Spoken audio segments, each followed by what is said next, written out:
In this video, I walk through how to scale out a creative process for your brand, whether you're starting from scratch or you've already got a brand that's generating substantial amounts of revenue per month.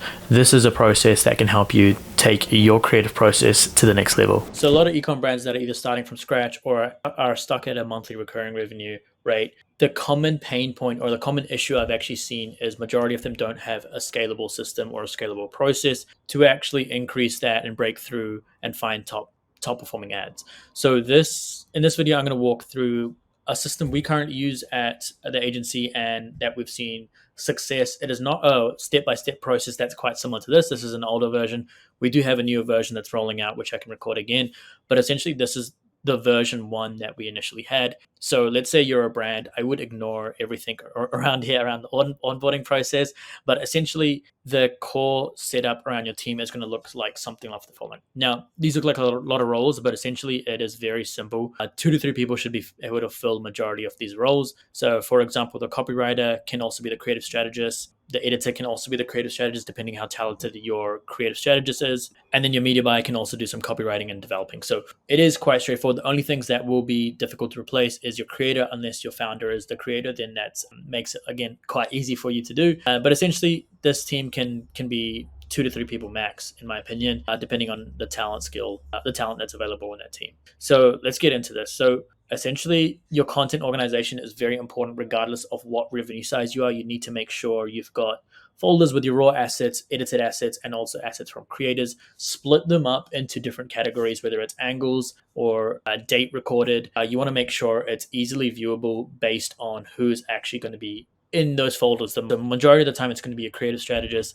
and your video editor that's going to be in those folders. Make sure this content is easily viewable for them. The problem, and what I've seen commonly across a lot of brands and also agencies, is that people just dump a bunch of creative and they're like, okay, go figure out and make me some content. And it's like, no, help me get that content so I can make it at a faster rate. So that is the first step. Make sure your content is organized in a format that's easy for whoever's going to be spending majority of the time in there. Next one is your research playbook. Now, this is something a lot of new brands I feel like should do more often, or even brands that have a lot of existing data. You want to make sure you're constantly quizzing or constantly surveying your customers to figure out what are the reasons they bought from you, what are the pain points you're solving for them, and also how they compare yourself to other brands. And from there, you can immediately take both reviews and also survey responses and start mapping out some concepts and ideas that you might not have tested before. So that immediately goes to step 2 here,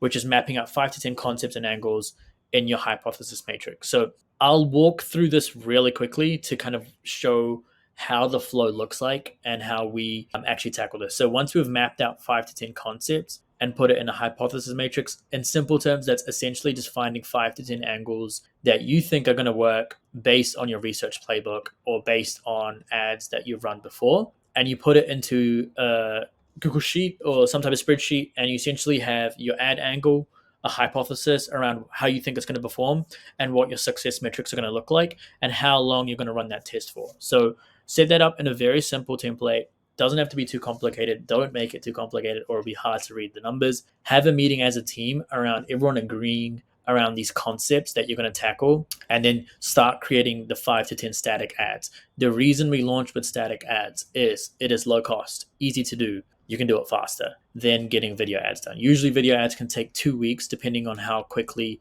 the creator is, how long it takes to get product in their hands, and also revisions. So static ads what it can immediately do for me personally is it can validate messaging and concepts early. So when I go ahead and make video briefs, I am no longer second guessing. I'm kind of basing it off, messaging or keywords that has worked with static ads, and I'm essentially just elevating it in my video ads. So once we've created these concepts, we go ahead and test these creatives here. Now, winners found is going to be dependent, and there's multiple routes here that you can go, right? So if we got no winners found, then we go back into this loop and we figure out, okay, we need 5 to 10 more creative concepts that are essentially going to have to be tested. Now, you can find creative concepts here as well, how to come up with hooks and ideas. Usually, a couple of things we're actually doing is actually having more stand-ups and more regular meetings with our strategists to actually collaborate on different types of ads we're seeing, different types of messaging we see on post-purchase surveys. And we're actually encouraging a lot of our brands to start sending out surveys so we can collect more data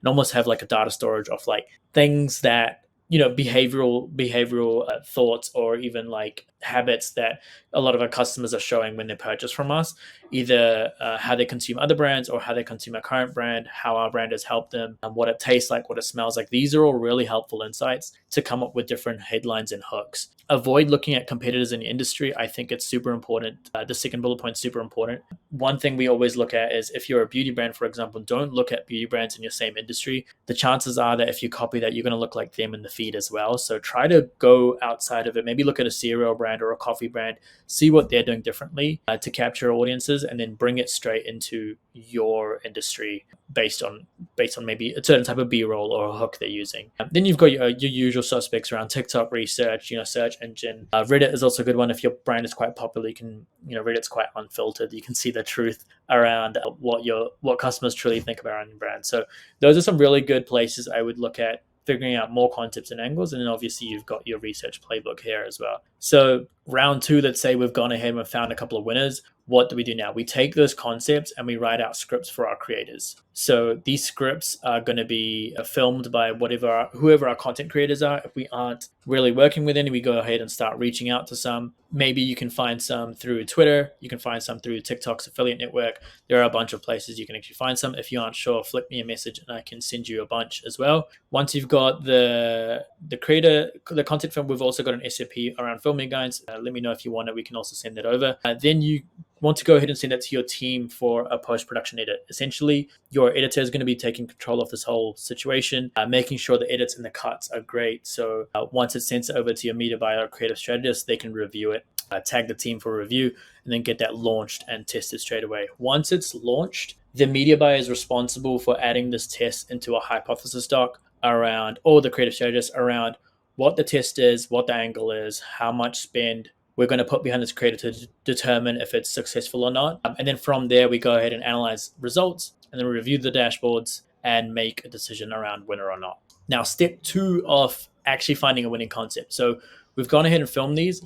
Now let's go ahead and we kind of skip here. It's kind of out of place. But essentially, once we've created the video ads, launched it and tested and succeeded, we write ad copy for essentially what our landing page is going to be. So let's say we're launching a lot of these creatives, images and videos towards product pages or collection pages. We want to now test it with a much better post-click experience, because what that's going to do is allow us to decrease the acquisition cost just based on our hypothesis that our product page is going to be less efficient than a landing page, where we're able to do more storytelling and convince either a person to have a higher revenue position or essentially a higher conversion rate. So that is kind of like the hypothesis we hold when we are looking to run landing pages after we've found a winning ad. So quite a straightforward process. It is quite a bit to actually go through when you first start it, but once you start to build this, the reps over and over again, it becomes much, much easier. So let me know if you have any questions. Always happy to answer. And also if you want any recipes, feel free to message below and I'll send them through. Cheers.